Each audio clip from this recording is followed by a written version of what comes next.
Na jasi sredi gozda so živeli 4 palčki. Vsak dan so se tam igrali, raziskovali in se učili drug od drugega. Na tej jasi pa je živel tudi velikan, ki je bil s palčki zelo dober prijatelj. A kaj, ko je bil tako velik, da jih je vedno pohodil in so bili že vsi polni modric. Nekega dne so se zato palčki odločili, da obiščejo čarovnika, ki je živel globlje v gozdu. Želeli so ga prositi za pomoč, kajti imeli so vsega dovolj. Ko so se palčki odpravili na pot, so kmalu prišli do čarovnikove hiše.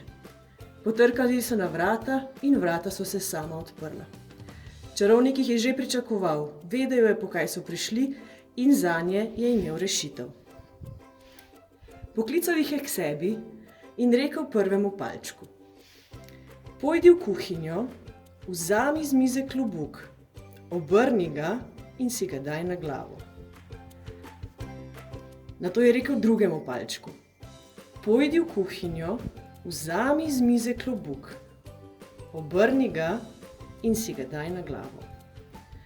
Tako je rekel tudi tretjemu palčku: "Pojdi v kuhinjo, vzami z mize klobuk, obrni ga in si ga daj na glavo."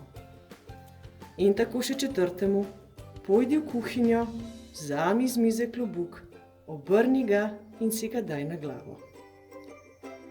Ko so vsi 4 palčki stali pred njim s klobuki, jim je povedal, da so klobuki čudežni in da jih naredijo nevidne.